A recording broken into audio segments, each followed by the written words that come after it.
And he says we run this race by keeping our eyes on Jesus. You know why? Because we're not Jesus. Amen. Amen. We're the bride, but we're not Jesus. We're not even married yet, y'all. We're betrothed.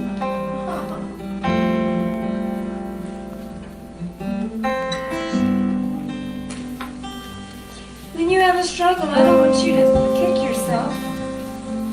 I want you to, well, I'm just saying this because what the Word says. Therefore, since we are surrounded by such a huge crowd of witnesses to this life of faith, let us strip off every weight that slows us down, especially the sin that so easily trips us up. It doesn't say you won't have sin. It doesn't say you won't struggle against sin. It doesn't say you won't have weights anymore. It says take them off. Strip it off. And let us run with endurance the race God has set before us.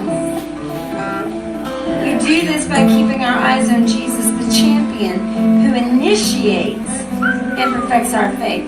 You didn't initiate it, you can't perfect it. Woo! He initiated my faith.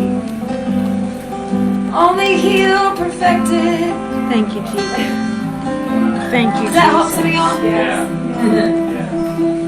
He initiated my faith. Only He can perfect it. And He'll protect it. He initiated my faith. And Jesus will perfect it.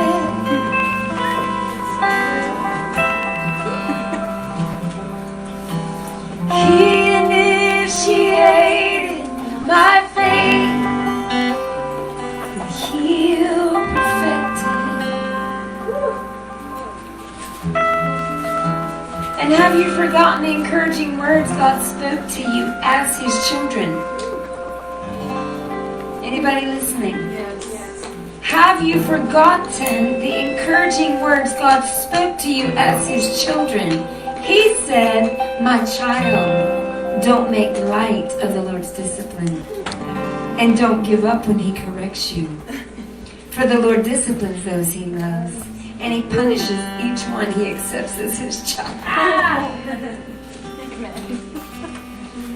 Well, I thought if I was a child of God, I didn't have one more sin. I never got disciplined, never got corrected. Read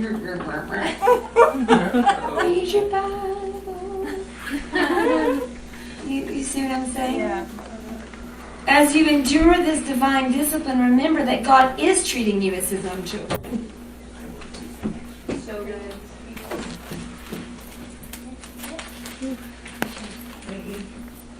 In case you ever thought being a child of God meant anything else. Do you see what I'm saying? Sometimes it can be so discouraging, right? When you still struggle, you're like, well, maybe I'm not saved. Right? Well, maybe I'm just... This is that your struggle against sin is a good thing. Like if you're not struggling, that's... Yeah. Uh-oh. Wow. Your not struggle would be a bad thing. So good. And the struggle means it's real. That's Okay. good.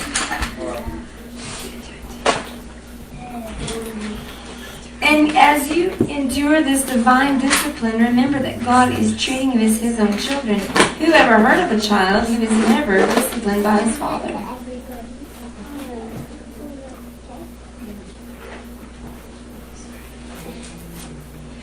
If God doesn't discipline you, as He does all of His children, it means that you're illegitimate and are not really His children at all. You ever heard people say they don't get disciplined anymore by God because they don't have any sin? That's not a good thing to say. Because what you're saying is you're illegitimate. That's right. Don't say that. I mean, can we live above sin? Are we supposed to keep sinning? No, we're not supposed to keep sinning. We're absolutely not supposed to keep sinning. We are supposed, but sometimes it's a struggle not to, and it's the sin that so easily entangles you, which probably is something like pride. And somebody to think they're completely above sin would be surely caught in pride. I'm not saying that you should say I sin every day. I'm just saying that we're not in heaven yet. We're seated in heavenly places, but we're not even married yet. We're betrothed.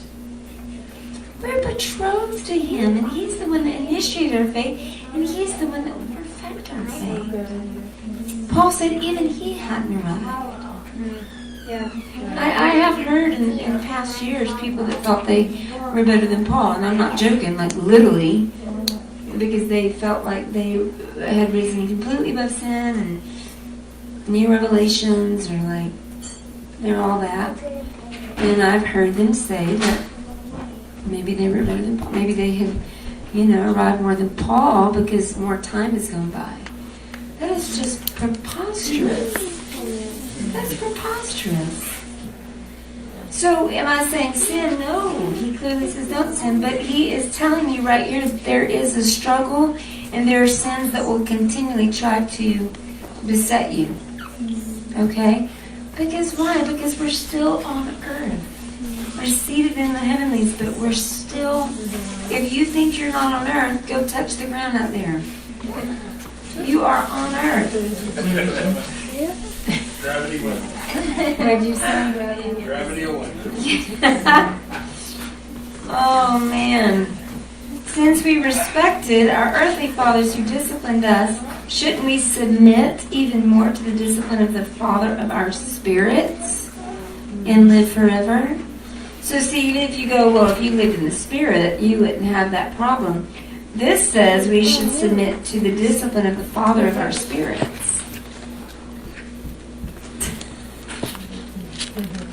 And live forever. There's a key on living forever. Submit to His discipline. Are you okay? It was pretty strict. Yeah, the blocks. For our earthly fathers disciplined us for a few years doing the best they knew how. It doesn't mean what they did was right. But they did the best they knew how. But God's discipline is always good for us so that we might share in His holiness. Say, so that. We might share in His holiness. It's not because we're so holy. So that we might share in His holiness. No discipline is enjoyable while it is happening. It's painful. But afterward there will be a peaceful harvest of right living for those who are trained in this way. Isn't that something? That's like God's still training up a child in the way he should go.